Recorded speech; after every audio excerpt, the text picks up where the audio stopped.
Muito boa noite, sejam todos muito bem-vindos. Vamos começar a nossa live das 19 horas. Hoje, deixa eu explicar para vocês. Esse vídeo aqui está gravado, tá? Porque eu tenho um compromisso hoje de noite, eu vou ter que sair. Eu não vou poder estar aqui, mas como eu não tive nos últimos 2 dias, eu não queria deixar vocês sem informação. Então eu gravei, vou fazer uma live de 1 hora, vou comentar as principais notícias por dia. Vocês podem bater papo como sempre vocês fazem, mas esse vídeo é gravado, eu não estou nesse momento ao vivo, porque eu não queria deixar vocês mais uma noite sem uma live. Então eu gravei antecipadamente, as notícias estão aqui, o importante é a gente se informar, né? Vamos lá. Se você está aqui pela primeira vez, se inscreva no canal, porque a gente já vai discutir as notícias. Olha, Bolsonaro está desesperado. E é isso que eu falo que é importante para vocês. O importante nunca é a manchete. O importante nunca é a letra grande. O importante são as entrelinhas. É nos detalhes você perceber o que está acontecendo, o que está transparecendo, porque a verdade ninguém nunca vai chegar para você e vai falar. Você não vai fazer uma pergunta para o Bolsonaro e ele vai falar o que ele realmente pensa. Ele vai falar o que ele quer que você ouça, que é diferente da verdade, é o que interessa para ele no momento. E Bolsonaro está tomando uma medida de desespero. Ele está conversando com os eleitores dele, ele está querendo movimentar os eleitores, porque ele sabe que as últimas pesquisas que estavam sendo divulgadas, mostrando a diferença do Lula para ele, estava diminuindo, Bolsonaro estava crescendo, ele sabe que aquilo era mentira. Aqueles institutos são institutos sem credibilidade, institutos que fazem pesquisa por telefone, e por telefone, mas não é nenhuma pessoa que liga para você, é um robô. É atendimento automático. Então, por exemplo, aqui é o Instituto tal, pesquisa presidencial, para votar fulano digite 1, para votar em fulano digite 2, em segundo turno. Quem que fica tanto tempo? Sabe, é diferente de quando você tem um contato pessoal. Então tem instituto que faz pesquisa presencial, instituto que faz pesquisa por telefone. E Bolsonaro estava crescendo, diminuindo a vantagem para o Lula nesses institutos que fazem pesquisa por telefone e com robô, com atendimento que não é feito por um humano. Isso aí exclui uma grande parte da população, os mais pobres. O cara, quando tem um telefone, não é para ele ficar batendo papo, é só para receber ligação de vez em quando, só usa no Wi-Fi. O cara está trabalhando durante o dia, não está no telefone batendo papo para responder pesquisa. Então, pesquisa por telefone exclui os mais pobres. O resultado é lógico que altera. O grande eleitorado do Lula está entre os mais pobres e a diferença diminui. Mas quando sai a pesquisa Quest, que é presencial, e aí a diferença do Bolsonaro para o Lula, olha, Lula com 44 e Bolsonaro com 26, 18 pontos de diferença. Lula vencendo no primeiro turno, vencendo qualquer adversário no segundo turno, mas vencendo já no primeiro turno, com mais do que a soma de todos os outros, aí bateu o desespero. Bolsonaro nem está pedindo mais votos para ele mesmo. Olha o desespero do Bolsonaro aonde vai. É essa notícia que eu vou ler agora. Vou compartilhar a tela e quero que você leia comigo para ver a atitude desesperada que Bolsonaro está tomando. Venha comigo. Distante de Lula nas pesquisas, Bolsonaro convoca eleitores. Anular é a pior coisa. Veja, ele não está nem pedindo mais votos para ele está preocupado com as pessoas que vão anular o voto, porque quanto menos votos válidos, maior a probabilidade de Lula vencer já no primeiro turno. Então, Bolsonaro sabe que a chance real é que Lula vença no primeiro turno e não é ele que está se aproximando do Lula, não. É Lula que está se aproximando da vitória no primeiro turno. Vamos ver? Olha, o presidente Jair Bolsonaro cobrou na quinta-feira, ontem, uma participação maior dos eleitores de direita nas eleições de outubro de 2022, que escolherá o novo presidente do Brasil. Figurando em segundo turno em todas as pesquisas, o ex-capitão fez um apelo para que eleitores conservadores não anulem os votos no pleito deste ano. A pior coisa que você pode fazer é anular o seu voto. Você está delegando a terceiros decidir o futuro do Brasil, iniciou o Bolsonaro em uma breve transmissão ao vivo pelas redes sociais, ao lado de todos os ministros de governo. Segundo ele, o país poderia ter o mesmo destino do Chile, que elegeu Gabriel Boric, de esquerda. O pessoal muitas vezes reclama do Chile, mas no Chile quem decidiu foram os omissos. O pessoal não quis votar em ninguém, enquanto a esquerda sempre votou. Então não reclamem, é assim em vários países, acrescentou Bolsonaro na cobrança aos conservadores. O apelo de Bolsonaro ocorre em meio a um marasmo de sua performance nas pesquisas eleitorais. Na Poder Data de quarta-feira, 16, o ex-capitão aparece com 30% de intenções de votos, oscilando 2 pontos para cima em relação ao último levantamento, quando teve leve recuperação. Lula tem 40%, de acordo com a pesquisa.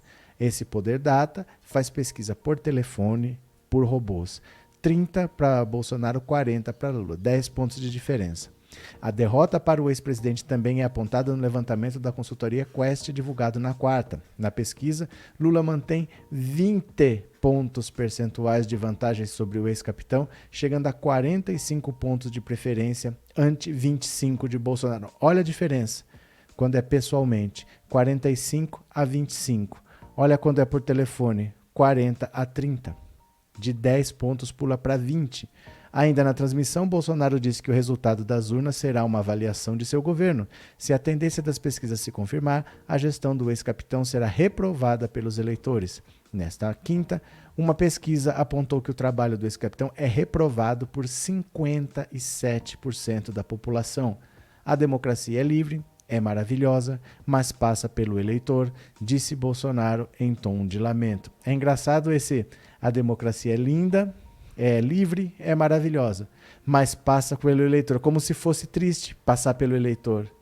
Você vê aqui que é a cabeça de um ditador? Olha, a democracia é livre, é maravilhosa, pena que tenha que passar pelo eleitor, pena que pessoas tenham que dar opinião. Você percebe o que é a cabeça de alguém autoritário, de alguém que gosta de ditadura, que detesta o povo? Ele não quer ouvir o povo, ele só quer ouvir a própria opinião. Essa frase aqui resume quem é Bolsonaro.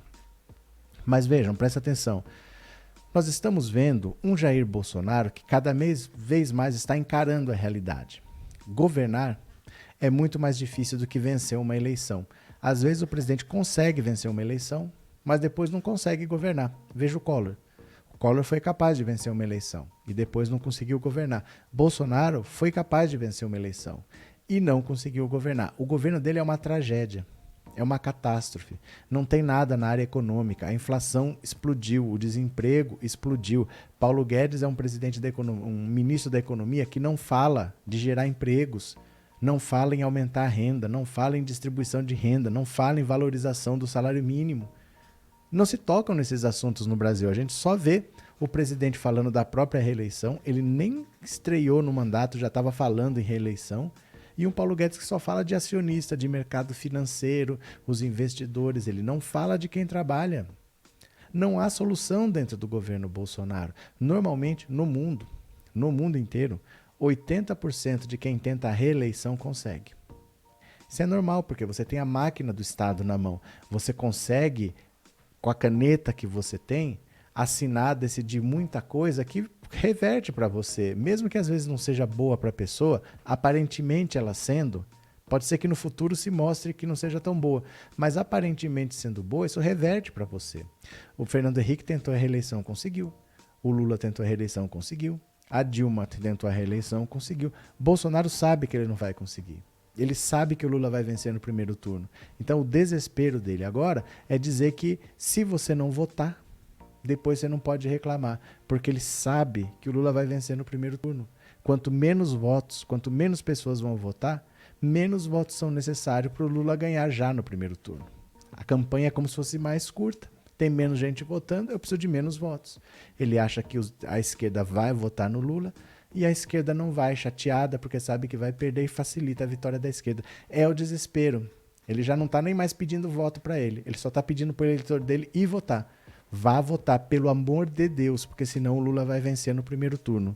Então, se você está decepcionado, se você está preocupado, se você está achando que o Lula pode cair e que o Bolsonaro vai dar uma virada, vai crescer, o próprio Bolsonaro não acha.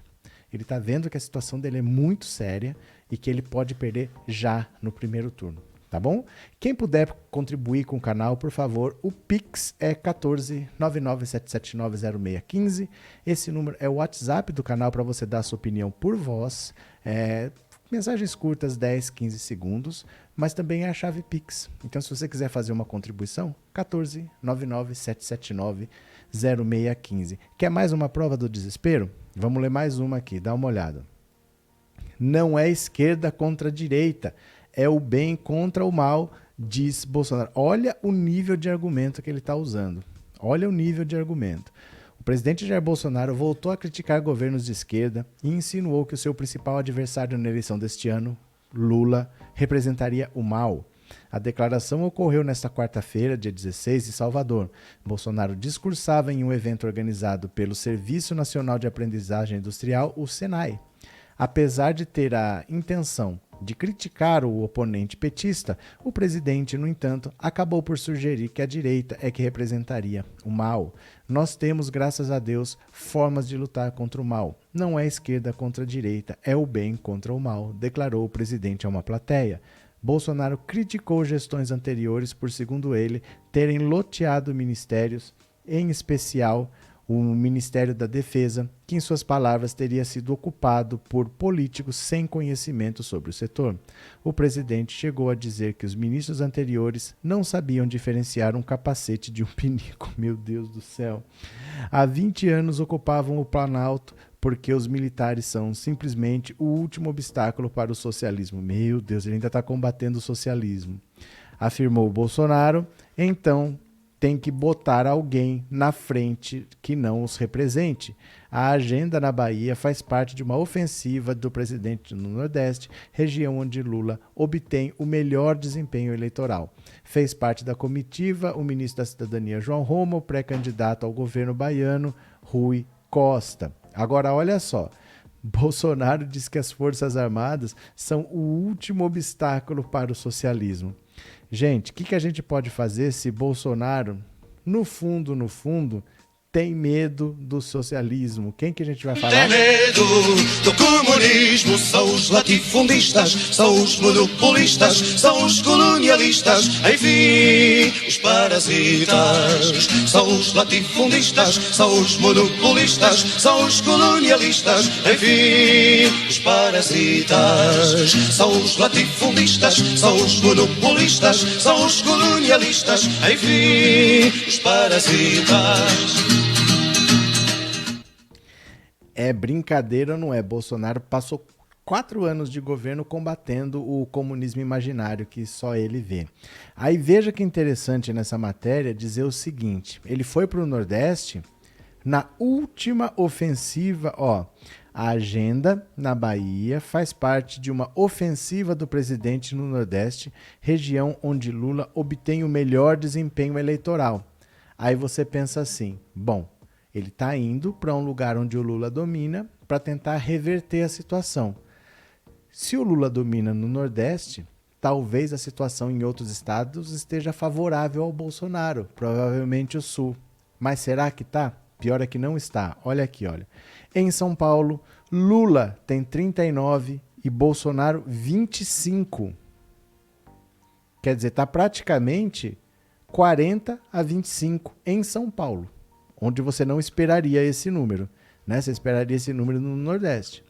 O ex-presidente Lula lidera a corrida presidencial em São Paulo, o maior colégio eleitoral do país, com 39% das intenções de voto. Segundo a pesquisa Quest Genial, divulgada na quinta, o presidente Jair Bolsonaro vem em seguida com 25%. Os dois favoritos são seguidos pelo ex-juiz Sérgio Moro, do Podemos, que tem 8%, Ciro Gomes com 5%, João Dória com 3%. Na sequência estão numericamente empatados com 1% o governador gaúcho Eduardo Leite, a senadora Simone Tebet, o deputado federal André Janones. Felipe Dávila não pontuou. No segundo cenário testado pelo levantamento, Lula tem 40%, Bolsonaro 26%. Ciro com a terceira posição com 8%, Dória com 5%, Leite com 3%. Nos dois casos, a vantagem de Lula sobre Bolsonaro é menor no estado em relação ao levantamento nacional, em que Lula tem 46% contra 25%. Então veja, no Brasil, Lula tem 46%, Bolsonaro tem 25%. Em São Paulo a diferença é menor, só que é menor quanto? É de 39 a 25. Olha aqui, 40 a 26, ou então 39 a 25. Olha, 39 contra 25. Mesmo tendo uma diferença menor, mas Bolsonaro não reduz a diferença, porque ele tem, mesmo assim, desvantagem. Ele teria que ter alguma vantagem em São Paulo para reduzir a diferença nacional, mas não é o que acontece. Aí você começa a entender o seguinte. A situação vai se complicando porque você tem o Lula liderando muito folgadamente algumas regiões como o Nordeste, mas onde ele esperava o Bolsonaro, bom, aqui eu posso recuperar, ele teria que estar ganhando. Ele teria que estar na frente em São Paulo, no sul do país, no Rio Grande do Sul, para compensar a desvantagem de outras regiões, mas não.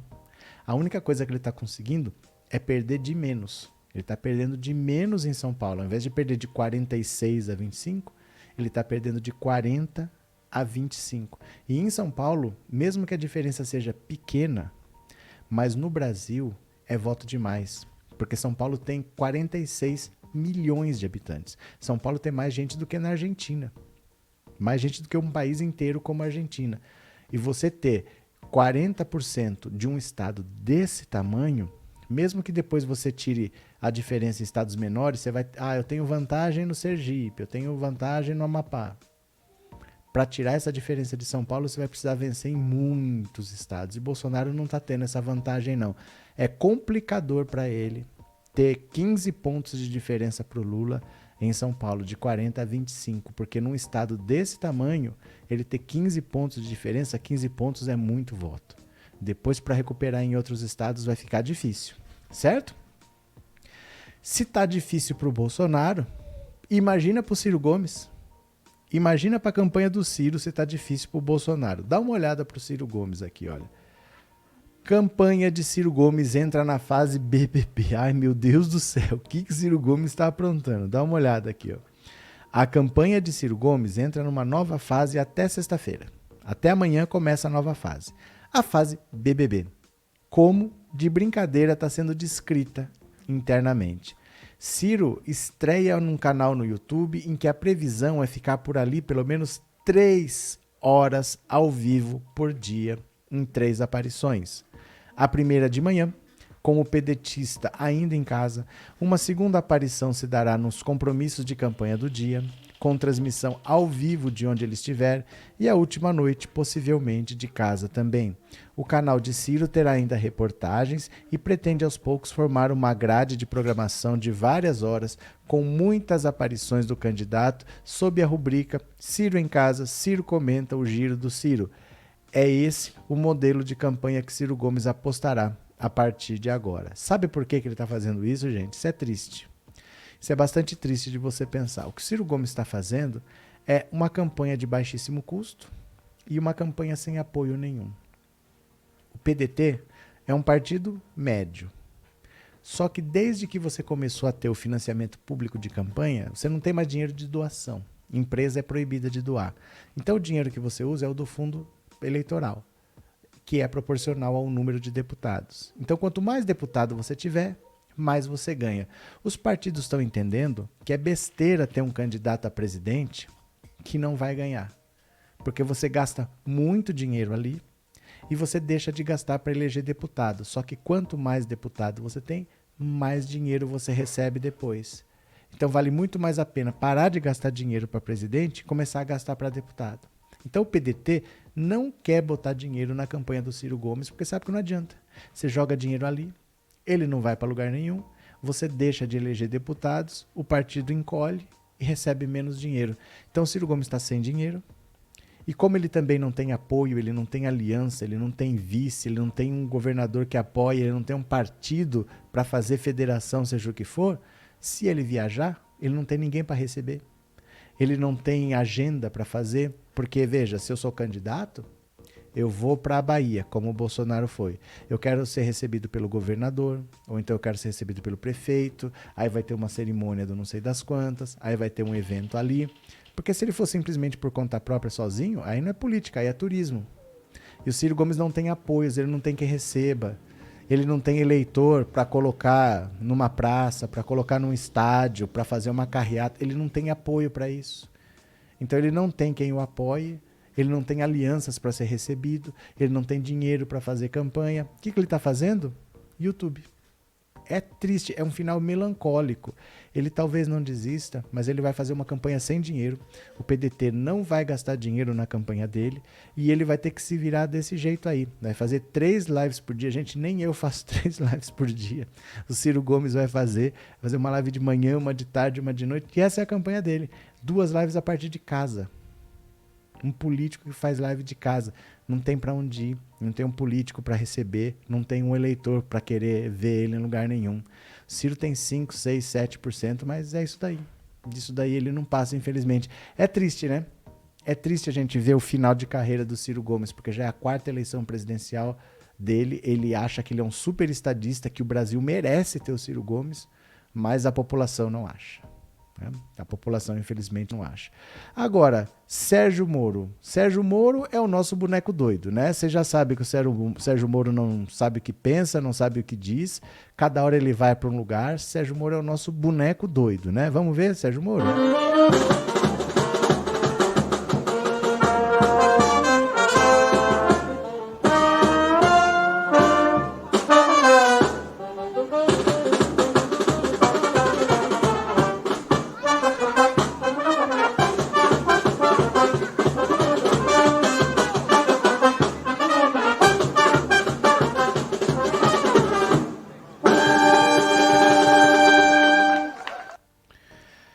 Ai, Sérgio Moro, boneco doido. Olha, não dá pra acreditar o que o Sérgio Moro falou. Parece que é brincadeira, parece que é piada, mas dá uma olhada no que o Sérgio Moro falou. Sérgio Moro ataca o STF por ter anulado condenações do Lula. Gente, a culpa é do STF. Sérgio Moro cometendo irregularidades a todo momento, um processo torto, e a culpa é do STF? Olha só. Ai, Sérgio Moro. Pré-candidato à presidência pelo Podemos, o ex-ministro Sérgio Moro resolveu atacar o Supremo Tribunal Federal por ter anulado condenações do ex-presidente Lula. Na Lava Jato, as decisões da corte abriram caminho para o petista concorrer ao Planalto nas eleições deste ano. Ele é líder nas pesquisas de intenção de voto. O recado que o Supremo está mandando é que o crime compensa. O erro não está no juiz. Claro que está.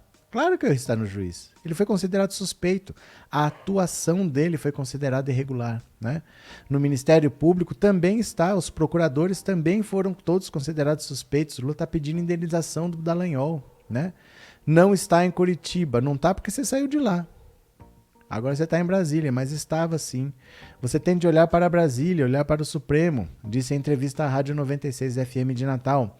Não teve perseguição coisa nenhuma. Não teve não, Sérgio Moro. Acrescentou numa referência ao fato de ter sido considerado pela corte suspeito na condução dos processos contra Lula. Moro enfatizou que a anulação das condenações do petista, do ex-presidente da Câmara Eduardo Cunha e do ex-governador do Rio Sérgio Cabral não prova que eles são inocentes. Todas as violações de leis feitas pelos governos anteriores e pelo atual não levaram o país muito longe. Então, se para governar você tem que violar a ética, a lei, no mínimo, o Brasil tem de crescer muito e as pessoas têm que estar muito bem. Mas o país está estagnado. Sérgio Moro, qualquer pessoa é inocente, até que se prove o contrário. Não existe isso de você, não significa que eles são inocentes. Não prova que eles... Não existe provar que a pessoa é inocente. Existe provar que a pessoa é culpada. Se ela é culpada, você traz as provas e aí você condena. Mas não existe provar que é inocente. Não existe prova de inocência. Um ex-juiz deveria saber, né? O posicionamento de Moro, porém, é alvo de críticas no mundo jurídico. Quem tem a responsabilidade de provar a culpa de maneira honesta é o órgão acusador, destacou Antônio Carlos Freitas Júnior, especialista em direito constitucional. Para Freitas, a insistência de Moro reforça sua parcialidade. Outra fala crítica do ex-juiz foi dizer que Lula deveria estar na cadeia. Isso demonstra que ele é parcial e que ele estava desejoso por um resultado. O juiz não pode ter esse desejo. A fala dele só confirma a decisão do STF.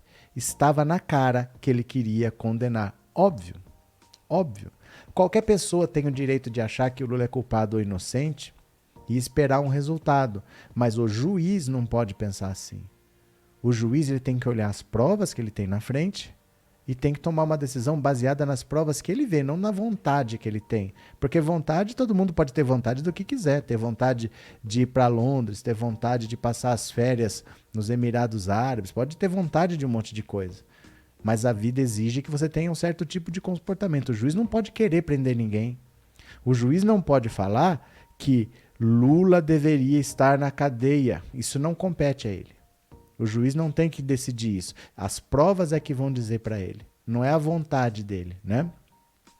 Com desempenho contestado e em crise com o MBL, Moro tenta encontrar um jeito de sobreviver na disputa. Em busca de uma identidade, tem apelado para aparições em programas e conversa com influenciadores digitais que abandonaram Bolsonaro. Desde que vieram à tona os comentários de cunho sexista do deputado Arthur Doval sobre mulheres ucranianas, a expectativa é de que houve prejuízo à campanha de Moro, que não decolou. Foi o segundo desgaste em menos de um mês, provocado por aliados do ex-juiz. O primeiro havia sido a declaração, a crítica à criminalização do partido nazista feita pelo deputado Kim Kataguiri. Embora o ex-ministro sustente que está tudo em paz em sua relação com o MBL, na prática não é bem assim. Ele não quis rifar o apoio do grupo por completo, mas começou a isolar os cabeças do movimento de discussões da campanha numa tentativa de conter danos. O pré-candidato está montando um grupo paralelo para refletir melhor seu real conselho político, com nomes como dos senadores Álvaro Dias, Ioriovisto Guimarães, a deputada Renata Abreu, presidente nacional do partido, general Santos Cruz e o ex-ministro da Secretaria de Governo. Olha, o problema do Sérgio Moro todo, primeiro, ele nunca foi um juiz que teve a conduta dele bem avaliada. Porque só na Lava Jato, eu não estou falando na vida toda dele, só na Lava Jato, ele teve 15 condenações anuladas por falta de provas. Por falta de provas. E não foi anulada pelo STF, nem pelo STJ. Foram anuladas pelo TRF4, na segunda instância. Ele condenou uma pessoa, a pessoa recorreu na segunda instância, os amigos dele, os parceiros lá de Porto Alegre, falaram: não há provas, inocentaram. Isso não aconteceu uma vez, 2, 5, aconteceram 15 vezes. Imagina uma pessoa que é juiz, que estuda direito, que passa num concurso. Qual que é a função dele? Decidir se você vai para casa ou se você vai para cadeia. E ele se prepara para isso. Não tem provas e ele manda a pessoa para cadeia. Não é que ele errou uma vez, não é que ele errou 2 vezes, 15 vezes. Só na Lava Jato, 15 vezes. No caso do Lula, além de não ter provas, ele condenou o Lula porque ele queria condenar. Isso significa ser suspeito, é ter uma motivação pessoal para estar agindo do jeito que agiu. Ele foi ser ministro do candidato que venceu a eleição, porque ele queria uma vaga no Supremo. Então ele tinha interesse na vitória daquele candidato. Ele tomou atitudes que mostraram isso. É por isso que ele foi condenado.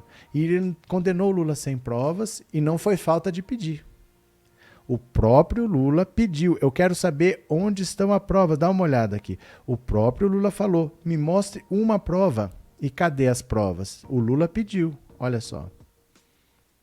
Que o Ministério Público, numa audiência como essa, na sua presença, trouxesse aqui, sabe, o direito jurídico de propriedade. Está aqui, o senhor Lula disse que não é dele, está aqui, ó, o documento, ele comprou, pagou, tem escritura pronta. Agora, fulano disse que não sei quem disse, que não sei quem disse. Esse negócio de olhar um prédio e não comprar, doutor, certamente o senhor deve já ter ido em loja com a sua mulher para com sapato. Sim. E certamente ela escolheu umas 30 caixas, o coitado deixou caixa, e ela experimentou 40, não gostou de nenhum, foi embora. O vendedor deve ter ficado muito nervoso com ela, deve ter até xingado pelas costas, mas ela não comprou e não é dela o sapato que ela experimentou. Uhum. Então, o que eu quero é que se pare com ilações e que me diga qual é o crime que eu cometi. O crime não é conversar com alguém na agenda. O crime não é ter ido ver um triplex. O crime, doutor, eu cometi se eu comprei o apartamento, se tem documento que eu comprei, se me der a chave, se eu dormi lá alguma vez, se a minha família dormiu, se tem escritura pública. Mas, pelo amor de Deus, apresentem uma prova. Certo. Apresentem. Chega de diz que diz. Não foi falta de pedir. O próprio Lula falou: apresente uma prova. E o Sérgio Moro condenou o Lula por atos indeterminados. Ele sequer disse, até hoje, pelo que ele estava condenando. Aí o STF vai lá, anula o serviço porco do Sérgio Moro e ele fala que o Lula não provou a inocência. Isso é o básico. Chama-se princípio da presunção da inocência. Todo mundo é inocente. Eu não preciso provar que eu sou inocente. Quem me acusa tem que provar que eu sou culpado. E o Sérgio Moro foi considerado suspeito. Ele não agiu com a imparcialidade. Ele estava junto com a acusação. O processo do Lula não teve juiz. Isso é que o Sérgio Moro tem que parar de repetir, que fica feio para ele. Ninguém acredita no que ele está falando. ninguém leva a sério ele tá com 5, 6 pontos e a ficha vai cair que nem o Podemos tem interesse na candidatura dele. O Podemos só tá usando que ele é um nome conhecido para que a gente fale do Podemos. Se não fosse o Sérgio Moro lá, ninguém nem falava do Podemos. Muita gente nem sabia que esse partido existia. Então o Podemos só está interessado em visibilidade com o Sérgio Moro, mas nem está de fato interessado que ele ganhe, né? E só ele ainda não percebeu. Podemos continuar? Olha, se já está difícil para o Bolsonaro do jeito que está, imagina agora com a campanha começando agora abril, que são 6 meses da eleição, e você tendo que sair do cargo que você está para disputar a eleição. Vai ter uma troca ministerial grande, vários ministros importantes vão deixar o ministério para disputar eleições. Dá uma olhada. Bolsonaro fecha os nomes que vão deixar o governo na reforma ministerial. Esse pessoal vai tudo disputar a eleição, vai ter que deixar o ministério. Olha, o presidente Bolsonaro fechou os nomes dos ministros que vão deixar o primeiro escalão até o final do mês, quando haverá uma reforma ministerial. Esses ministros estão de saída do governo porque vão disputar uma vaga no Senado ou nos governos estaduais. Nas eleições de outubro, pelas regras eleitorais, ele tem que se desincompatibilizar dos atuais cargos. Bolsonaro bateu o martelo das substituições em conversa com interlocutores próximos nos últimos dias, como Ciro Nogueira. Vão deixar o governo para se candidatar. Dá uma olhada. Tarcísio de Freitas, que é o ministro da Infraestrutura, a Damares vai deixar o governo, o João Roma, que é o ministro da Cidadania, a Flávia Arruda, a Tereza Cristina, o Rogério Marinho, o Gilson Machado, o Onyx Lorenzoni e o Braga Neto. A tendência na maioria das trocas é assumir a pasta alguém executivo que já esteja na estrutura dos ministérios. É o caso, por exemplo, da Agricultura, em que o secretário executivo Marcos Montes tem apoio da bancada ruralista. Na Defesa, a mudança é considerada mais estratégica. Como antecipou o blog da Andréa Sadi, Bolsonaro estuda colocar o comandante do Exército, Paulo Sérgio Nogueira, à frente da pasta. Com isso, iria para o comando do Exército o atual comandante de operações terrestres da Força, General Freire Gomes, nome considerado alinhado ao bolsonarismo. Em outros ministérios, ainda há indefinição sobre os substitutos, porque partidos aliados como PP e PL, sigla de Bolsonaro, querem ocupar mais espaços. Olha, aí fica difícil pelo seguinte: o Centrão quer todos os ministérios que eles puderem pegar. Então, sobrou uma vaguinha ali, eu quero. O problema é quem que eles vão pôr, porque eles querem alguém para ser ministro, só que os nomes importantes estão pensando em disputar eleições. Por exemplo, no Ministério da Agricultura vai sair a Tereza Cristina. Vai entrar no lugar dela o tal de Marcos Montes, que já é o braço direito dela, é o segundo do Ministério da Agricultura, que não é muito conhecido. O que era para acontecer era subir o Heinz, o Luiz Carlos Heinz, que é o vô do Zap da CPI, né? Aquele que falava da atriz pornô. Era ele que deveria ser, só que ele que vai ser candidato a governador do Rio Grande do Sul. Então ele não pode assumir. A dificuldade agora de você achar um nome é que não pode ser qualquer nome. Para você ser ministro de Estado, tem que ser alguém que tem um mínimo de presença, só que é para ficar 6 meses. E essa pessoa não pode ter intenção de disputar a eleição. Porque se ela for disputar a eleição, ela tem que se desincompatibilizar. Aí quem que põe? Então o Bolsonaro, que já está vendo o Lula vencer no primeiro turno, está vendo a economia afundar, ele não sabe nem quem vai ser ministro, o Centrão vai querer indicar todos os nomes que puder e o Bolsonaro vai ter que aceitar, porque o que ele vai fazer? Vai brigar com o Centrão a 6 meses da eleição? É o único apoio que ele tem, né? Quem puder fazer um Pix para colaborar com o canal, 14 997790615. E se você está aqui pela primeira vez, se inscreva no canal, para dar aquela força, certo? Será que Bolsonaro trabalhou hoje, gente? Vamos dar uma olhada na agenda oficial do presidente da República? Vamos ver se esse menino Bolsonaro trabalhou hoje? Vamos ver a agenda oficial do presidente da República.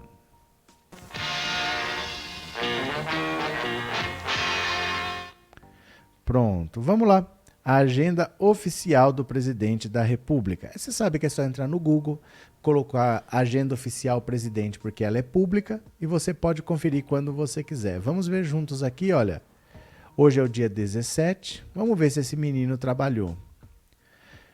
Das 8 às 8h15, hasteamento da bandeira. Isso aqui não é nada demais, né? É uma cerimônia, um evento formal, mais nada do que isso. Aí das 8h15 às 12, reunião com o ministro de Estado. Isso aqui não é trabalho, não.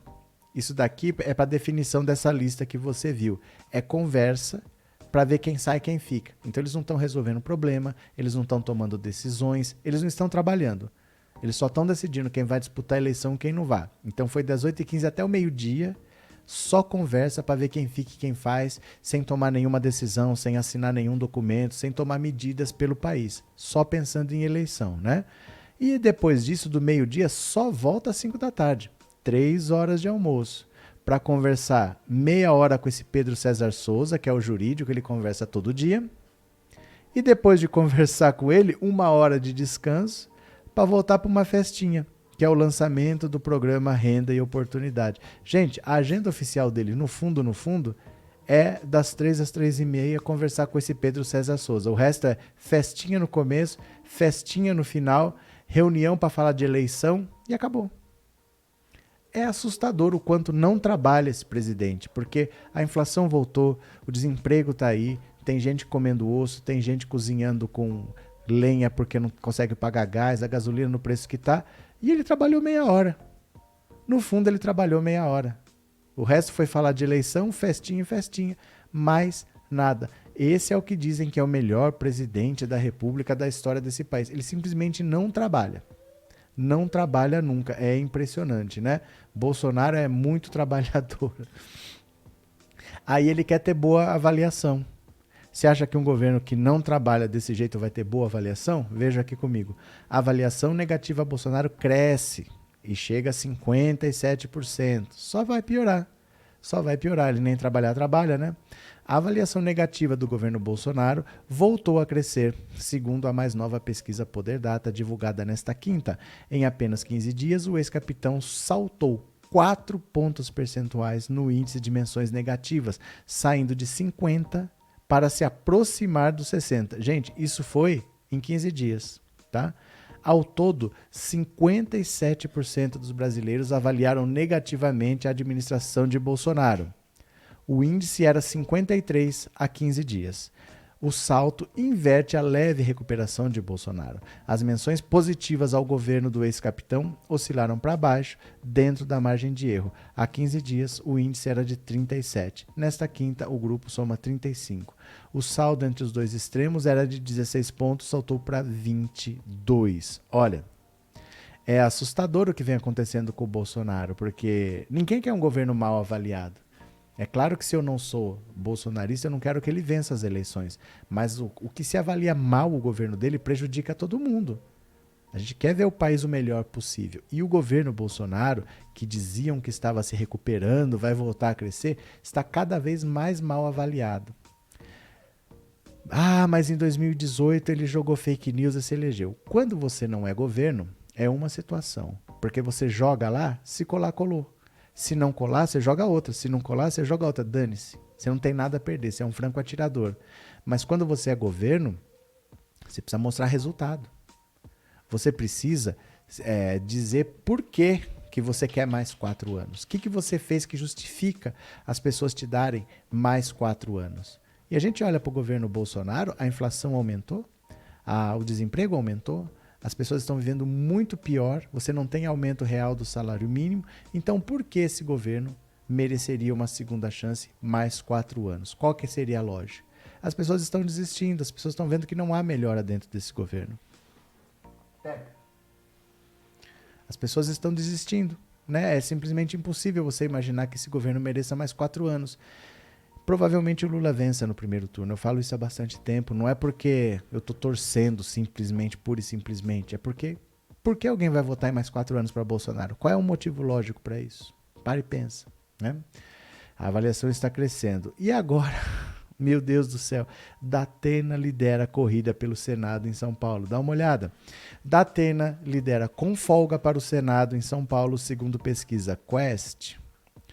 O apresentador de televisão José Luiz da Atena lidera com folga a corrida pela vaga do Senado em São Paulo, mostra a pesquisa Quest divulgada nesta quinta, realizada presencialmente e patrocinada pelo Banco Genial. Da Atena, de acordo com a Folha, deve se filiar à União Brasil, antigo PSL, e concorrer a uma chapa do vice-governador Rodrigo Garcia. Da Atena tem 39, Márcio França tem 15 e o Paulo Scaff tem 13. Dá uma olhada aqui nas votações. Olha, da Atena com 39, Márcio França com 15, mais do que o dobro. O da Atena tem, ele tem quase o triplo do Márcio França. Scaff com 13, Janaína Pascoal com 6, João Melão com 2 e esse Cuquier com 1. Então você veja que o Márcio França tem 15, mas ele nem se coloca como candidato ao Senado. Ele se coloca como candidato a governador. E o da Atena tem 39 porque os outros não estão em campanha nesse momento, né? A gente não ouve falar do Paulo Scaff como candidato ao Senado. Os outros são nomes não tão conhecidos. O da Atena está na televisão todo dia. Então, o que pode acontecer com o da Atena? O mesmo que acontece toda eleição municipal com o Celso Russomano. Antes de você saber quem são os candidatos, o Celso Russomano tem mais de 40 pontos. Está eleito o novo prefeito de São Paulo, a Celso Russomano vai ganhar no primeiro turno. Mas isso é porque ele já é da televisão, a cara dele está no vídeo todo dia, você lembra dele. Você não sabe quem são os outros candidatos, você só lembra do cara que é da televisão. Então você começa com 40%, aí começa a campanha e ele vai caindo. Na hora que os políticos de verdade entram, e as pessoas falam, tem fulano, aí ele começa a cair. É o que pode acontecer com o da Atena. É difícil você dizer, porque é a primeira aventura dele na política. Ele não tem histórico, né? Eu não sei como foi na eleição passada, se ele começou com muito e caiu, se ele começou com pouco e cresceu. Eu não sei. Vai ser a primeira vez. Mas se acontecer com ele o que aconteceu com o Russomano, ele começa com muita aprovação, porque a campanha não começou. Aí as pessoas só sabem que ele é candidato. É um nome que está na televisão, um nome conhecido. Mas depois que outros nomes de peso entram, aí as pessoas vão se dividindo e ele derrete. O Celso Russomano, se não me engano, na última eleição para prefeito de São Paulo, perdeu para o Mamãe Falei. Começou com 40 e terminou acho que em quarto ou quinto. Não passou nem perto de segundo turno. Mas ele derreteu muito e toda eleição acontece isso com ele, porque ele não tem condição, né? Ele só é lembrado porque ele é da televisão, depois ele não se sustenta, certo? Por favor, quem quiser colaborar com o canal, o Pix está na tela, fique à vontade, a seu critério, tá bom? Alan dos Santos, o gengivão, olha os gengivão aqui dando palpite. Gente, ele tá sem dinheiro. Alguém quer mandar um dinheirinho pro Alan dos Santos? Dá uma olhada aqui, ó. Foragido, Alan dos Santos pede desbloqueio de contas bancárias. Tá pobre o menino, alguém tem dó? Quem tiver dó leva pra casa. Olha o gengivão.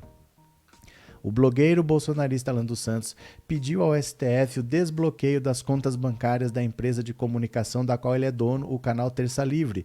Alan está foragido desde outubro do ano passado após uma ordem de prisão do ministro da Corte Alexandre de Moraes.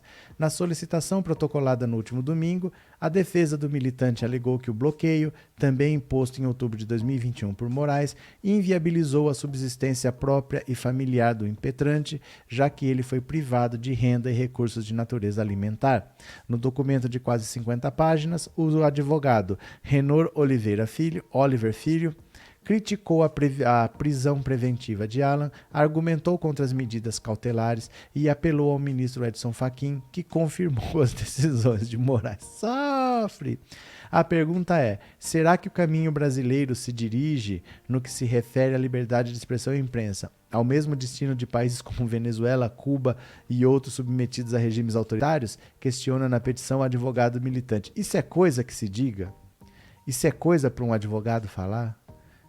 Por um acaso isso vai comover um ministro do Supremo? Será que o Brasil está indo pelo mesmo caminho de Venezuela, Cuba? Isso só funciona com gado, só funciona com bolsominion. Você acha que o ministro da STF está preocupado com esse tipo de argumento? Isso é problema seu. Se você está com medo do escuro, você se vira. Agora, é estranho que o Alan dos Santos, que toda hora posta vídeo xingando Moraes, toda hora faz vídeo debochando. Olha, tô aqui, ó. Aqui é a Disney, tá vendo o Mickey? Tô aqui do lado do Mickey, vem me buscar. Ele posta vídeo debochando, ele posta vídeo sendo irônico, tirando sarro, fazendo musiquinha. E agora ele tá pedindo para alguém desbloquear as contas dele. Você teria essa compaixão? Se o Alan dos Santos debochasse de você, tentasse te humilhar todo dia, a hora que ele pede alguma coisa para você, você facilitaria? É assim que talvez ele seja preso, né? Uma hora talvez ele se entregue, porque você não tem mais como sobreviver. Muito o que acontece no mundo é por dinheiro. Então, até quando ele vai ficar fugindo? Até isso tem um preço. Ficar fugindo tem um preço, e no caso dele é um preço em dólar. Tá com as contas bloqueadas, não é possível fazer uma transferência de dinheiro para lá, e ele vai ficar fugindo até quando? Porque ele tá gastando em dólar, né?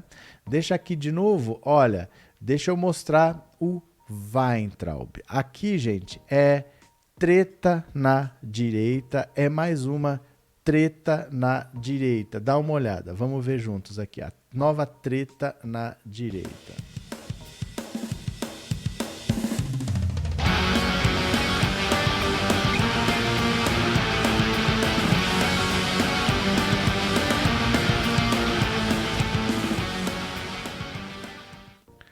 Treta na direita. Olha a campanha do Tarcísio, que é ministro do Bolsonaro, falando do Weintraub, que foi ministro do Bolsonaro também, e os dois estão disputando o governo do estado de São Paulo. Dá uma olhada aqui se é ou não é a nova treta na direita. Olha. Pronto. Campanha de Tarcísio acredita que Weintraub desistirá da candidatura.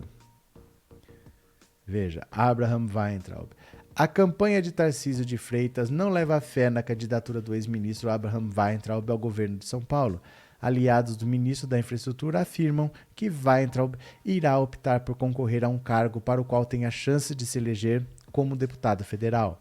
Weintraub acabou isolado pelo bolsonarismo e teve de se filiar ao minúsculo Brasil 35, o antigo PMB, Partido da Mulher Brasileira. O Partido da Mulher Brasileira, quando o Bolsonaro estava sem partido, ele ofereceu a legenda para o Bolsonaro se filiar. Ele chegou a mudar de nome, de PMB, Partido da Mulher Brasileira, para Brasil 35, para ver se recebia o Bolsonaro, e o Bolsonaro não foi. O ex-ministro da Educação defende a reeleição de Jair Bolsonaro, mas aponta Tarcísio como um adversário na disputa estadual. O discurso de Weintraub tem sido carregado de críticas ao Centrão, grupo do qual faz parte o PL, sigla do presidente e provável destino do ex-colega da Esplanada. Tarcísio decidiu concorrer em São Paulo após um pedido de Bolsonaro, que encontrava dificuldades para arrumar um candidato competitivo no maior colégio eleitoral do país. O ministro apareceu com 7% das intenções de voto na última pesquisa feita pelo IPESP. Weintraub tem 2%. Olha, esses dois nomes, tanto Tarcísio de Freitas quanto o Weintraub, vão ter muita dificuldade de se viabilizar ao governo de São Paulo. Olha, deixa eu ver aqui, ó.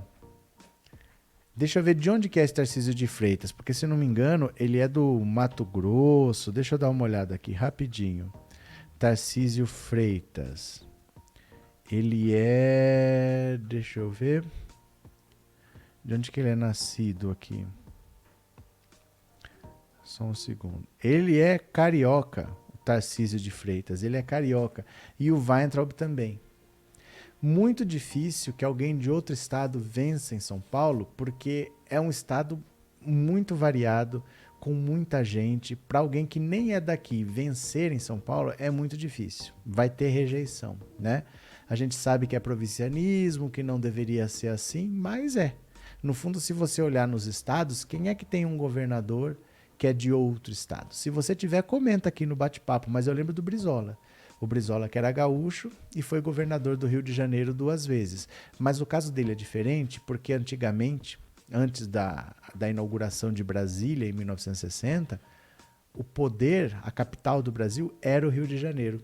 Então, apesar do Brizola ser gaúcho, ele se transferiu para o Rio de Janeiro porque era a capital do Brasil. E lá ele fixou residência. Então, apesar de ser gaúcho, ele acabou tendo uma vida no Rio de Janeiro depois. E ele, eu acho que é o único caso. Ele foi governador do Rio Grande do Sul, depois foi governador do Rio. Mas ele morava no Rio, conhecia o Rio, vivia os problemas do Rio. E ele não é alguém que está tentando ser governador só porque ele acha que é legal ser governador. Né, o Tarcísio de Freitas, eu não sei se ele sabe para que lado fica São Paulo. Muito difícil que tenha chance, o Weintraub nem pensar. Radical demais, por um partido nanico que não tem dinheiro. Não sei qual é a lógica dessa candidatura. Provavelmente é só para puxar voto.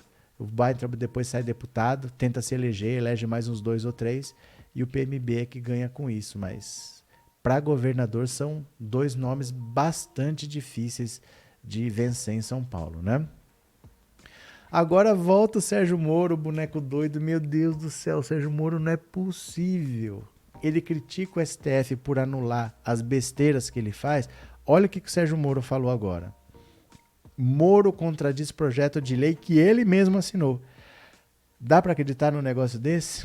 Olha, o ex-juiz e ex-ministro Sérgio Moro, pré-candidato à presidência, disse nessa terça que é favorável à mineração às terras indígenas, desde que haja o aval das comunidades afetadas. Tem que respeitar principalmente a autonomia dos povo indígena afetado. Tem que haver concordância, declarou Moro. O tema ganhou destaque na semana passada quando a Câmara aprovou a urgência para votar um projeto de lei que libera o garimpo nas áreas indígenas, mesmo que a revelia dos povos afetados. Curiosamente, o projeto que foi assinado pelo próprio Moro em 2020, quando ele era ministro da Justiça de Bolsonaro, o texto chancelado por Moro e pelo ministro de Minas e Energias, Bento Albuquerque, estabelece que para liberar a mineração numa determinada terra indígena, o executivo deverá enviar ao Congresso um pedido de autorização depois de fazer uma mera consulta à comunidade indígena local. O pedido de autorização poderá ser encaminhado com manifestação contrária das comunidades indígenas afetadas, desde que motivado.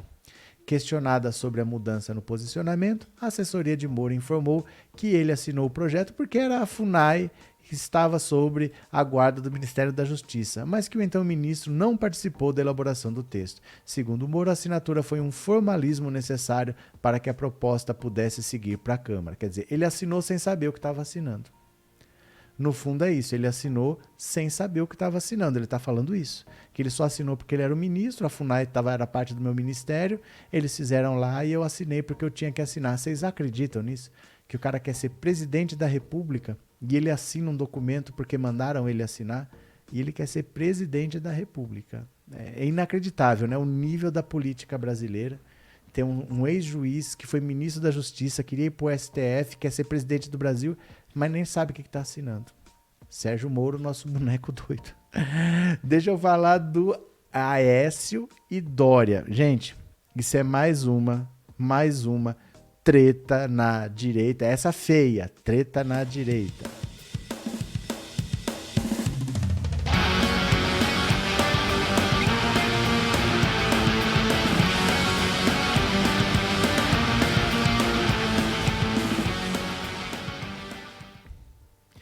É difícil de acreditar, mas é mais uma treta na direita. Vamos lá? Venham comigo. Apesar de prévias, Aécio quer reavaliar candidatura de Dória. Esses dois não se bicam, o Aécio e o Dória. O deputado federal Aécio Neves partiu ontem para uma defesa aberta de que o PSDB rediscuta a candidatura presidencial do governador João Dória, que tem como coordenador de sua pré-campanha o próprio presidente do partido, o ex-deputado Bruno Araújo. O movimento de Aécio acontece 4 meses depois que Dória venceu a prévia interna do partido, em novembro, derrotando o governador do Rio Grande do Sul, Eduardo Leite. Na ocasião, os postulantes se comprometeram a respeitar o resultado das prévias. As prévias não podem ser uma camisa de força para o partido, sem demérito para ninguém, disse Aécio. O deputado afirmou que a bancada tucana na Câmara deve perder 7 de seus 31 integrantes em razão da baixa densidade de Dória nas pesquisas. Quem aglutina é o Eduardo Leite e avaliar o seu nome é um ato de responsabilidade. Não podemos ir para uma morte anunciada. Aécio propõe que tanto Dória quanto Leite se desincompatibilizem, renunciando aos governos estaduais que ocupam. Deste modo, ficam habilitados para concorrer à presidência ou escolherem outro projeto eleitoral, como uma candidatura ao Senado. A decisão final seria daqui a alguns meses, sendo tomada em conjunto com outras forças que tentam viabilizar uma candidatura de terceira via. Eu já falei com a CM Neto, Baleia Rossi e Roberto Freire. A construção disso é política. Significa levar a sério uma terceira via minimamente viável, dando sinal de desprendimento e responsabilidade. Procurados, ACM Neto e Freire não foram localizados. Baleia Rossi, por meio de sua assessoria, disse que esteve com Dória no domingo num jantar na casa do governador. O presidente do MDB nega que articule qualquer ação envolvendo Leite. Afirma que recebeu um telefonema de Aécio. Olha, deixa eu explicar isso aqui. O PSDB não tem interesse nenhum em ter candidato próprio. O que acontece? Olha, em 2018, eles cometeram um grave erro. Eles lançaram o Alckmin presidente, gastaram 60%, 70% de todo o dinheiro que o partido recebeu para fazer a campanha, gastaram na campanha presidencial. Porque as últimas eleições, desde o governo Fernando Henrique, tinham sido PT, PSDB, PT, PSDB, PT, PSDB, PT, PSDB. Mesmo em 2014, o Aécio quase venceu. O Aécio, no finalzinho, perdeu para Dilma, mas foi muito próximo.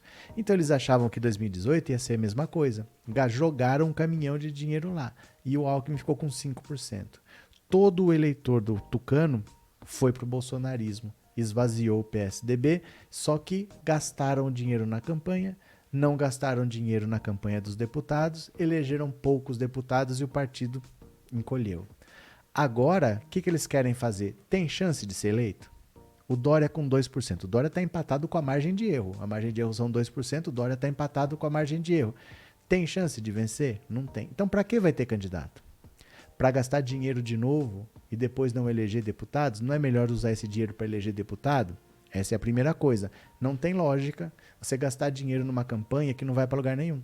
O dinheiro, de vez de gastar lá, gasta aqui para eleger deputado, que vai garantir a verba que o partido tem. Segunda coisa, quando você olha dentro do PSDB, a situação atual é o Aécio está dentro da Câmara liderando o PSDB. Então, todas as votações de interesse do governo federal, do governo Jair Bolsonaro, o PSDB está apoiando. O Aécio coordena esse apoio a Jair Bolsonaro. E você apoiando o governo, tem aquele tal de orçamento secreto. Tem aquele dinheirinho que cai na conta de quem apoia o governo. Eles estão recebendo por isso.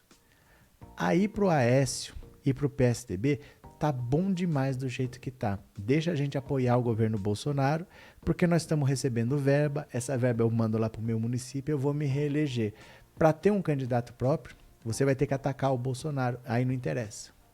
Por que eu vou atacar o Bolsonaro se tá bom demais apoiar? Mas o Dória quis porque quis. E o Dória, sendo de São Paulo, o maior diretório do PSDB é São Paulo. Então ele tem força no diretório mais forte, ele acabou se impondo, mas o país inteiro ficou contra ele, ele rachou o PSDB. Aí agora tem muita gente querendo sair, porque a história vai ser a mesma de 2018. Vai ter um candidato que não vai vencer, vai gastar dinheiro lá e vai faltar dinheiro para os deputados. Os deputados vão sair, vão ser candidatos por qualquer outro lugar. E tá essa crise agora. O Aécio está falando, gente, vamos discutir a candidatura do Dória. Porque o Dória não vai para lugar nenhum, porque ele acha que ele pode conseguir ir para algum lugar, mas ele tem 2%. E por que o Dória não quer desistir? O Dória tem uma ilusão de que, por exemplo, o Sérgio Moro pode desistir. O Sérgio Moro está no Podemos, um partido pequeno que não vai para lugar nenhum. E se ele desistir, os votos dele vão para onde? Pro Lula não vão. Quem vota no Sérgio Moro não vota no Lula. No Bolsonaro, menos ainda. Tem um inquérito no STF do Sérgio Moro acusando o Bolsonaro de interferir na Polícia Federal. Como é que o eleitor do Sérgio Moro vai ser recebido pelo eleitor do bolsonarismo? Não vai. Eles se odeiam. Então o voto do Moro não migra para o Lula, não liga para o Bolsonaro, talvez migre para o João Dória. Alguém de direita que não é Bolsonaro.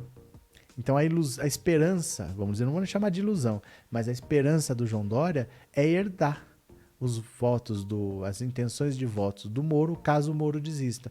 Aí se o Moro tiver 8 e ele tem 2, ele poderia chegar a 10, ficar pelo menos em terceiro. Vamos ver o que acontece com o Bolsonaro, com a economia.